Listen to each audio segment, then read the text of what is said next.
Tentative de déstabilisation du Burkina Faso, le ministre de la Sécurité promettait des éléments de preuve. Nous vous livrons les premiers éléments ce soir. Il s'agit d'un témoignage du commandant Ahmed Kinda, ex-commandant des forces spéciales et un des acteurs clés du vaste complot qui impliquait plusieurs fils du pays. Il donne des précisions sur les conditions de son arrestation, les armes demandées, les fonds reçus et les mercenaires qui devraient intervenir dans la funeste entreprise.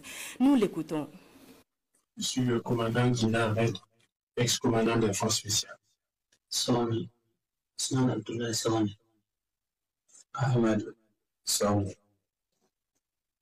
J'ai été interpellé à la gare Rimbaud, à Niamey.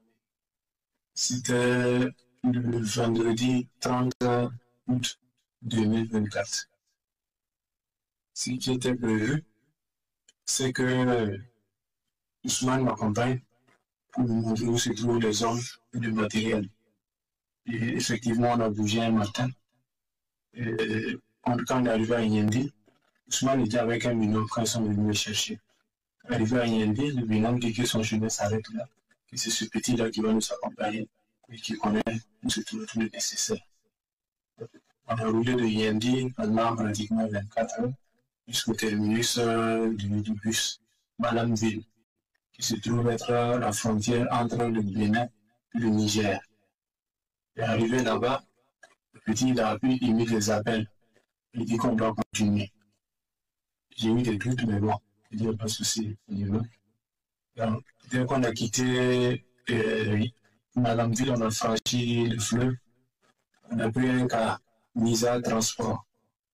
Et dès le premier arrêt, il y a eu des difficultés. J'ai réussi à gérer.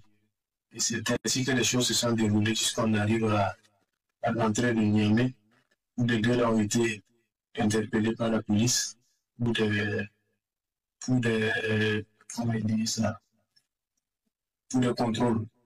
contrôles approfondis. Et que s'ils n'ont rien contre eux, ils vont les relâcher avec le prochain calme.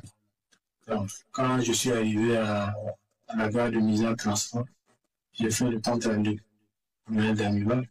Le compte rendu au Korea, le compte rendu au civil, Barry Bouaka, Barry Abdoulaye, donc, quand j'ai fait le compte rendu, ils ont dit ok, tu t'attends un peu, avec le dernier cas, ils vont les relâcher, ils vont venir. J'ai attendu jusqu'au dernier cas, c'était LAS. Donc, j'ai fait le compte rendu à Barry Abdoulaye, le dernier cas arrivé, c'est LAS. Et maintenant, mais comme ça, donc, je fais pour moi. Il y a c'est une ville que je vois pour la première fois. Donc, je ne sais pas comment je dirais. Il dit, ok, il y a un de ses amis qui va m'appeler. Effectivement, il y a un de ses amis qui m'a appelé, un certain Serge Mathurin, qui est venu me chercher à la gare et qui m'a amené dans une auberge. Barry Abdoulaye, c'est un journaliste. Normalement, les hommes, c'est initialement lui, Ousmane, qui devait me montrer où se trouve l'armement et les hommes et tout le nécessaire. Mais arrivé à Yendi, son binôme m'a fait comprendre que c'est lui qui sait où se trouve l'armement, les hommes et tout le nécessaire. Pour ce projet, nous avons fait appel à des mercenaires à travers Barry Abdoulaye. Ce sont des Centrafricains. Et moi, j'ai demandé le volume d'une compagnie, notamment 150 personnes, toutes dotées de AK-47. Un armement collectif, j'ai demandé 10 PKMS, 10 RPG-7, 4 mortiers. Initialement, Barry Abdoulaye, le journaliste, il a remis 10 millions à Ousmane. Mais apparemment, ils ne se sont pas compris. Parce que après Ousmane a fait comprendre que regarde le risque encouru, il serait mieux qu'il ajoute. Et c'est après des tractations que Barry Abdoulaye a remis 80 millions à Ousmane.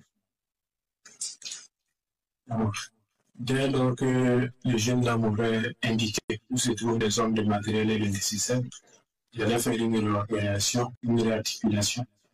Et le parti, j'avais 4 tourailleurs par devant moi. Le parti des tourailleurs à chaque chef d'élément. On allait se mettre en mouvement. Voilà, à cette tentative de déstabilisation du Burkina Faso, l'émission Questions majeures consacre son propos de ce soir. L'émission, c'est à partir de 21h30.